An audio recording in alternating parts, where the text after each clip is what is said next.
ماشيين صح ولا الفيديو ده هنعتبره خريطة توضح لنا الطريق بحيث ان احنا منضيعش وقت وجهد على الفاضي. اول حاجة بنعملها لما نيجي نفتح مشروع ان احنا نروح نجيب البضاعة او نجيب الخامات وما الى ذلك، مع ان يا جماعة ان احنا نجيب البضاعة او الخامات دي الخطوة الثالثة او الرابعة تقريبا، لسه بدري ان احنا ننتقل بالخطوة دي. بسم الله الرحمن الرحيم ويلا نبدأ. المحطة الاولى اللي ممكن نبدأ بيها هي تحديد الجمهور المستهدف، واوعوا تشغلوا بالكم خالص بالمصطلحات المكلكعة زي ما انتم متعودين، احنا بندردش مع بعض كده في كلام البيزنس. جماعة تحديد الجمهور المستهدف، تعالوا نحكي قصة كده ايه ممكن يمثله اساسا. تخيلوا ان الحاج مثلا الحاج محمد قرر يبني برج او يبني عمارة، ايه اول حاجة ممكن يعملها؟ بيرمي الاساس او بيبني الاساس. تحديدك للجمهور المستهدف او تحديدك للجمهور المستهدف هو بمثابة ان انت رميتي الاساس. لو الحاج محمد بنى البرج او بنى العمارة من غير ما يرمي الاساسات القوية المتينة اللي هيطلع عليها البرج او العمارة، ايه اللي ممكن يحصل؟ هتقع عليه هو واللي قاعد في العمارة هتقع على دماغهم. تمام؟ فده بمثابة اللي هيحصل. تعالوا نطلع اول قاعدة. انتوا عارفين ان انا بحب اتكلم بصيغة القواعد. اول قاعدة هنطلع بيها ان انا لو حددت الجمهور المستهدف بتاعي صح، فانا قدرت اجيب الماتيريالز او الخامات او البضاعة اللي متناسبة مع رغباته واهتماماته. تعالوا نتحدث كده بصيغة يعني مبسطة خالص. أنا بتعامل مع الفئة اللي هي سي مثلا من 12 سنة ل 18 سنة. هل ينفع أروح أجيب لهم حاجة تلبس 30 و40 سنة؟ يبقى أنا كده فشلت، حتى لو طلع ترندي، حتى لو طلع موضة. فأنا لازم أول حاجة أكون عندي خلفية أو أكون عندي وعي أنا هشتغل مع مين أو جمهوري المستهدف مين، فده اللي هيمثلني، ده اللي هيكون الفوكس بتاعي كله عليه، ده اللي هيكون تركيزي كله عليه. خلاف ذلك لا يعني لي اي شيء. فانا لو قررت مثلا المشروع بتاعي ان انا هشتغل في الهاند ميد اكسسوارز او الاكسسوارز يا ست بشكل عام، بس انا عايزه اشتغل اللي يلبس السن بتاعي اللي هو بعد 25 ل 30 سنه. تمام؟ فما ينفعش ابدا اروح اجيب لهم حاجه غير راقيه غير ممثله للسن ده. ما ينفعش اروح اجيب لهم حاجه اللي بيلبسها اطفال في اعدادي، شباب في ثانوي وما الى ذلك. فانا لازم احدد الجمهور المستهدف بتاعي علشان لما ابتدي اتخيل انا عايزه اجيب ايه اجيبها الصح. ومن هنا بدأ اكيد يظهر في دماغنا تساؤلات، ازاي احدد الجمهور المستهدف بتاعي؟ قبل اي حاجة احنا محتاجين نفهم الفرق ما بين حاجتين، فهمي للجمهور المستهدف وتحديدي للجمهور المستهدف. هما الاتنين شبه بعض جدا، بس هما الاتنين مختلفين تماما. طيب تعالوا نحدد الاختلاف ما بينهم علشان برضو نكون بنبني على اساس قوي واساس سليم. مبدئيا فهمك للجمهور المستهدف لازم تكوني مقتنعة تمام الاقتناع ان هو بيجي مع الوقت. يعني ايه بيجي مع الوقت؟ يعني كثرة الممارسات او كتر ما انت خلاص اتعودتي على الناس دي اصبحتي فاهمة هما بيعملوا ايه او بيحبوا ايه، ايه الوانهم المفضلة، ايه اشكالهم المفضلة، ايه اهتماماتهم، امتى اصلا بيكونوا مهتمين بعملية الشراء وامتى بنكنسله. ماليش في الوقت الغلط واقول اصل انا الناس ما اشتريتش مني ليه. ما هو ده ناتج عن ايه؟ عن عدم فهمك الجيد للجمهور المستهدف بتاعك. لو انت الجمهور المستهدف بتاعك اصلا امهات، فاكيد الامهات بتكون مركزه في الوقت ده مع مذاكره اطفالها، مع تحضير الوجبات بتاعه اطفالها، مع ان هي تنيم عيالها بدري وتصحيهم بدري وتنزلهم المدرسه. فالفتره بتاعه الصبح دي كلها هم مش هيكونوا مركزين معاكي، ولا فتره العصر. هم هيبتدوا يركزوا معاكي امتى؟ بدايه من المغرب. فانت لو بتنزلي مثلا محتوى في الوقت ده اكيد هيفشل. لا، ناتج عن ايه؟ عن عدم فهمك الجيد للجمهور المستهدف بتاعك. ده خارج ان انت حددتيه هيؤدي الى ان انت تعرفي تفهميه فهم جيد. الخطوه الثانيه انا اسميها اذا عزمت فتوكل على الله. انت هتدخلينا في درس ديني ولا ايه؟ احنا جايين نتكلم في كلام شغل. بصوا يا جماعه، الرسول عليه الصلاه والسلام اللهم صل وسلم وبارك على سيدنا محمد علمنا ان احنا نستخير في كل امورنا. فتخيل انت او انت حد داخل بفلوسه اللي هي قوته وتعبه وشقاه، داخل بوقت، داخل بجهد، ومش مستخير ربنا سبحانه وتعالى علام الغيوب في حاجه زي دي. يعني انا قطعا لما باجي حد يكلمني عن ان هو عمل مشروع وما استخرش، انا بستنكر الموضوع جدا، اللي هو انت على اي اساس خدت الخطوه. فعلا هتلاقي تيسير من ربنا سبحانه وتعالى مختلف تماما عن تدبيراتك وترتيباتك انت. في اصوات عماله تلف حواليا انا مش هقدر اتحكم فيها زي ما انتوا عارفين. الاصوات المتطايره حواليا دي طبيعي معايا في الفيديو. بدايه من هنا بقى هعلى بمقدار الفوكس بتاعي او مقدار التركيز بتاعي. الخطوه الثالثه هسميها التغذيه البصريه. انا دلوقتي عايزه افتح مشروع. انا المره اللي فاتت ضربت لكم على المجات مثل، فانا مش عايزه اضرب المره دي على المجات. انا حد عايزه اعمل مشروع مثلا نظارات شمس، نظارات نظر، ايا يكن، المهم ان هي نظارات للناس اللي ما بتشوفش جيدا زي كده. حلو، هبتدي اول حاجه اعملها ايه في التغذيه البصريه؟ هشوف الناس اللي في نفس مجالي. ما ينفعش احس ان انا عايش في الدنيا لوحدي، واوعوا تحسوا ان انتوا يعني هتخترعوا الذره. جماعه الدنيا عباره عن تطبيق مماثل. حلوه قوي حته الابداع، وانا احبذ دايما الابداع، بس قبل ما ابدا انا مش هعرف ابدع بالقدر الكافي، او مش هيكون عندي خلفيه واضحه عن الناس دي عملت ايه. فببتدي اقعد كده امسك موبايلي، بسم الله الرحمن الرحيم، الناس اللي في نفس مجالي انا هقتبس منها، مش هقلدها، هقتبس منها. ابتدي اشوف بينزلوا فين عشان يجيبوا الخامات الاقل سعرا فالاعلى جوده. هبتدي اشوف بيقولوا ايه في الفيديوز بتاعتهم والمحتوى بتاعهم، علشان اللي بيتقال ده مش بنقعد نعك وخلاص، مش بنقول اي حاجه، دي اسمها رساله تسويقيه. كل جمله او كل حاجه بنقولها بنبقى عارفين احنا بنوصل ايه للناس اللي هي فعلا فاهمه. بتابعهم على قنوات اليوتيوب، بتابعهم على الانستجرام، بحيث ان انا طول الوقت الناس دي عامله تغذيه بصريه نقله للمخ هنا كده، عشان ابقى عارف انا بتحرك ازاي او بتصرف ازاي. بس في الاول انا محتاج لما انزل اجيب الخامات، عشان ما اهدرش وقت وما اهدرش قدر كبير من راس المال اللي انا يا دوب بادئ بيه، لازم اكون محدد انا هشتري ايه. مش هخش اشتري الخامات كده وخلاص، يلا عبي عبي عبي يلا اديني.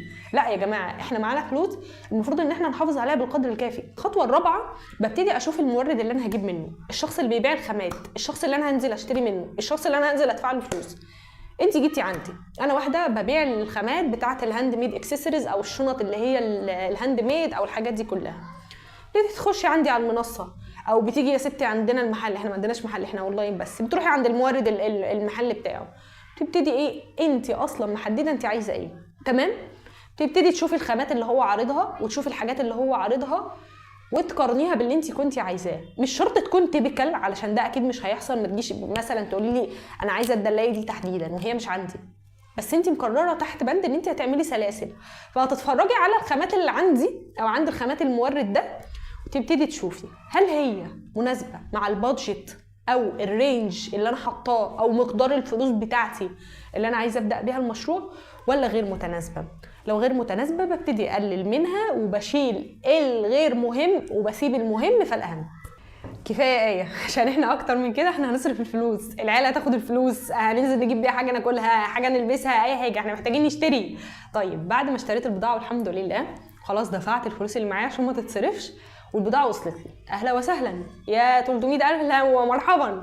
طيب جبتها، ببتدي اطلع منتج واثنين وثلاثه فيما يعرف بمصطلح العينات. انا بشتغل في الاكسسوارز او الاكسسوارات النسائيه. حلو، هبتدي اطلع منتج خواتم، ببتدي اطلع منتج ساعات، ابتدي اطلع منتج سلسله، ابتدي اطلع منتج حلقه، اشوف ايه اللي متاح عندي ضمن البضاعه اللي انا جبتها. تمام، وابتدي ايه انتجه. اصبح عندي عينات. ليه ايه مهم نعمل العينات؟ هنا ظهر في دماغنا سؤال، ليه مهم عينه واثنين وثلاثه؟ علشان انا كحد جاي يشتري محتاجه اشوف اكبر قدر ممكن عندك. تمام، اكيد الاكبر قدر كتير قوي قوي قوي مش هيجي في الاول، بس محتاج اشوف فيه ما لا يقل عن 10 منتجات. صح ولا انا غلطانه؟ انت واحده داخله عند جروب او بيج او او خلاف ذلك، تمام، لاقيها عارضه منتج واحد او اثنين او ثلاثه، اكيد هتحس ان هو طب انت ما عندكيش تاني. انما لما تلاقيها عارضه 20 منتج، 50 منتج، 100 منتج، هتقعدي تقلبي وتدوري بقى ايه اللي عاجبني. ومن هنا بقى ننتقل للمرحله السادسه، اللي فاتت كانت الخامسه. تمام، هبتدي اصور المنتج بتاعي. فاكرين؟ نراجع، كان في مرحله في المراحل اللي احنا اتكلمنا فيها التغذيه البصريه. فاكرين لما قلنا اشوف المنافسين بتوعي او الناس اللي بتشتغل في نفس مجالي بتصور ازاي، بتعرض المنتج ازاي، صح؟ عشان ابتدي اصور زيهم. لو عندي ابداع ما عنديش مشكله، بختبره، بشوف الابداع بتاعي ده هينجح ولا لا، لعل وعسى ينجح. في حاله ما نجحش يبقى بمشي زي ما الناس ماشيه، بمشي زي ما السوق ماشي.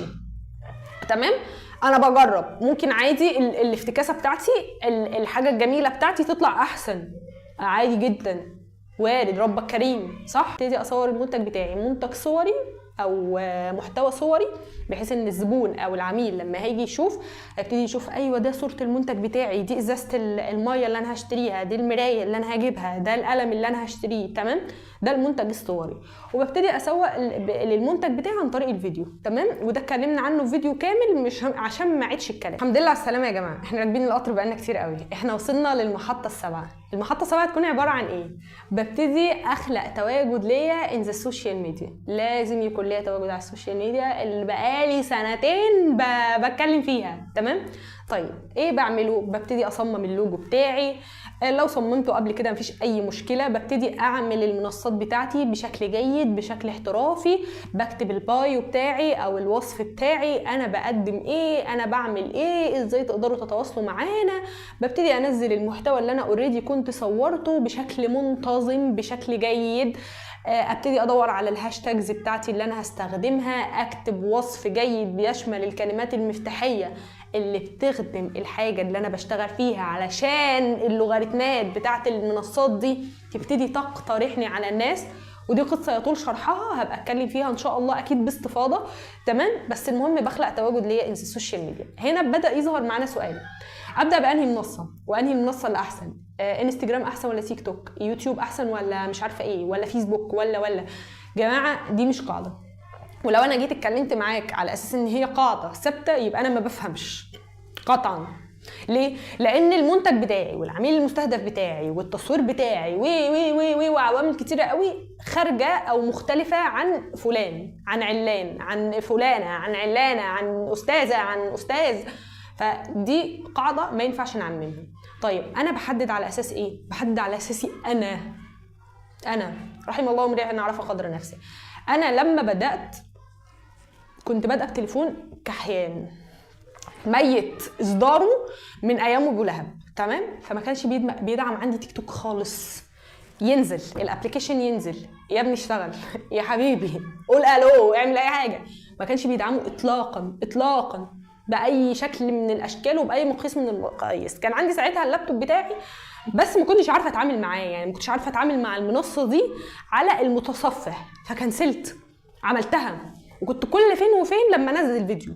في حد تاني يقول لك اكتر المنصات اللي بتحقق مبيعات هي تيك توك، انا مش عارفه انزل عليها فما اوقفش نفسي. انا شايفه ان تسويقي الاكبر كان على اليوتيوب وانستجرام، ركزت عليهم. ده معناه ان الباقي كخه، الباقي وحش؟ لا، انت او انتي اللي تحددي ده. ما تخليش الدنيا تجيبك بكلمه وتوديك بكلمه، ما تخليش حد يبيع ويشتري في عقليتك. ربنا خلق لك ده عشان تفكر بيه بس.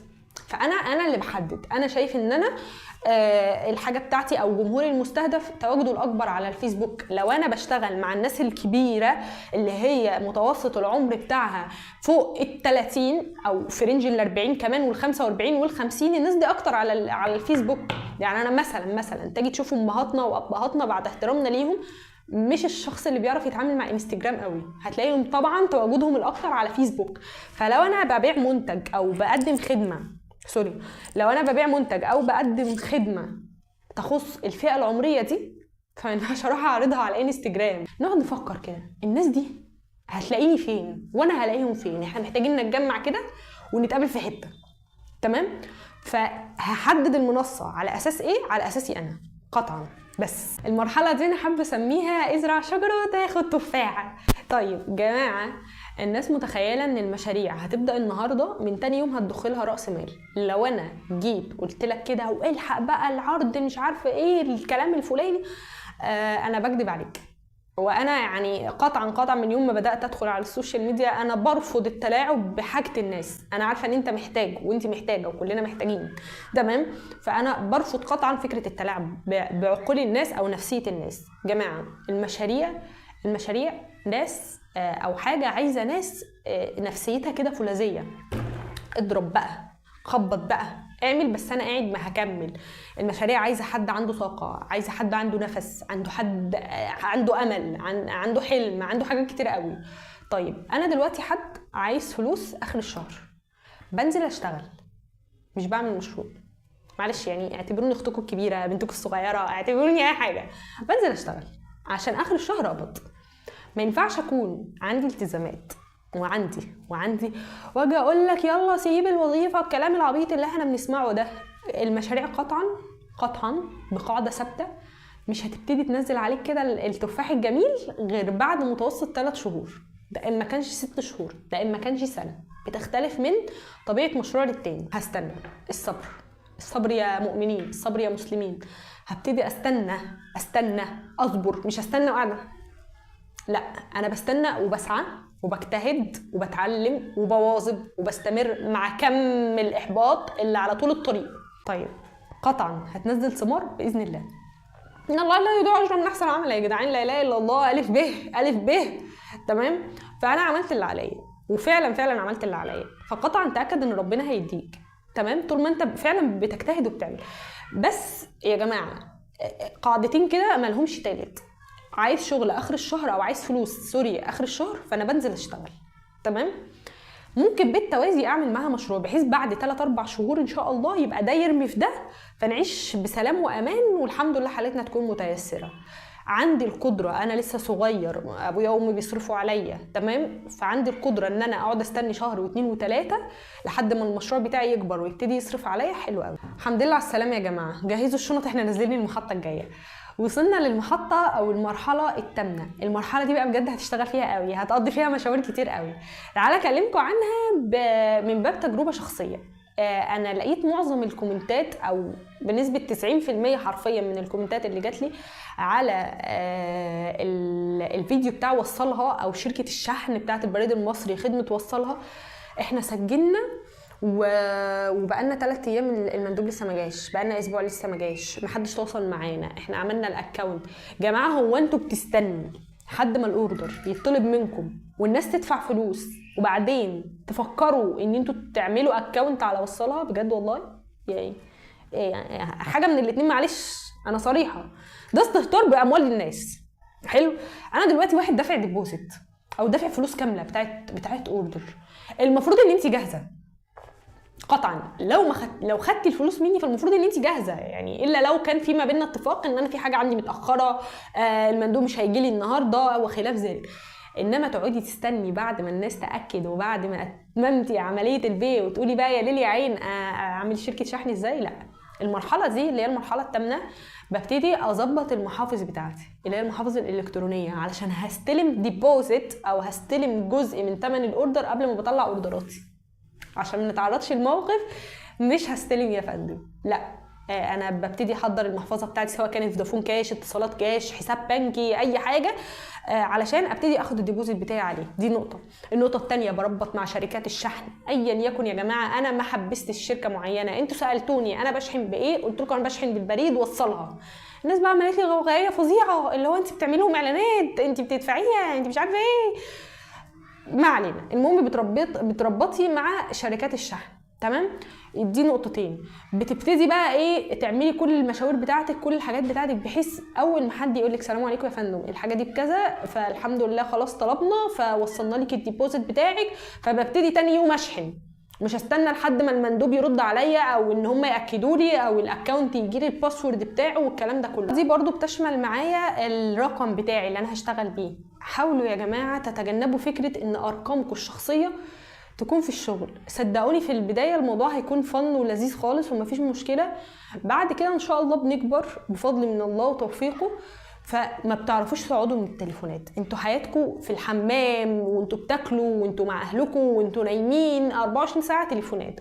فنحاول نفصل ارقامنا الشخصيه عن ارقام الشغل. فانا بحدد هل هيتم التواصل معايا عن طريق منصات السوشيال ميديا بتاعتي، لو هي انستجرام، فيسبوك، تيك توك، ايا يكن، مع ان الحاجات دي مش بتكون بروفيشنال قوي في المسجات وبتبقى مرهقه لينا احنا. المهم بجيب رقم بتاعي بثبته ليا من ضمن الخطوه اللي هي الثامنه. الخطوه دي احاول اسستم فيها الدنيا، انا بعتبرها بمثابه ان انا قاعده ببني لنفسي السيستم. انا مشيت رحله طويله قوي امتدت ل3 أو 4 شهور، سعيت، اجتهدت، دعيت، استغفرت، استخدمت كل الوسائل اللي تؤدي الى توسيع الرزق من الله سبحانه وتعالى اللي اتكلمت عنها ومش هتكلم عنها عشان دي نقط بديهيه. تأكدوا يقين يقين يقين يقين من الله سبحانه وتعالى ان ربنا هيديكوا. لو ما كانتش في الحاجة دي فتأكد ان كل المجهود ده هيصب في نقطة تانية هتلاقيك نجحت فيها كده حرفيا. ان الله لا يضيع اجر من احسن عملا. انا اتعلمت وسعيت وعملت اللي عليا، وان شاء الله اكيد موفق. الخطوات دي ينفع نستخدمها مع اي مشروع ايا يكن هو ايه، مش الهاند ميد اكسسوارز بس. والصبر. لو في جملة انصحكم بيها هي الصبر والاستمرارية، الاتنين مع بعض سحر والله العظيم. واتمنى اكون افدتكم، وان شاء الله انتظروني في الفيديو الجاي افيدكم اكتر.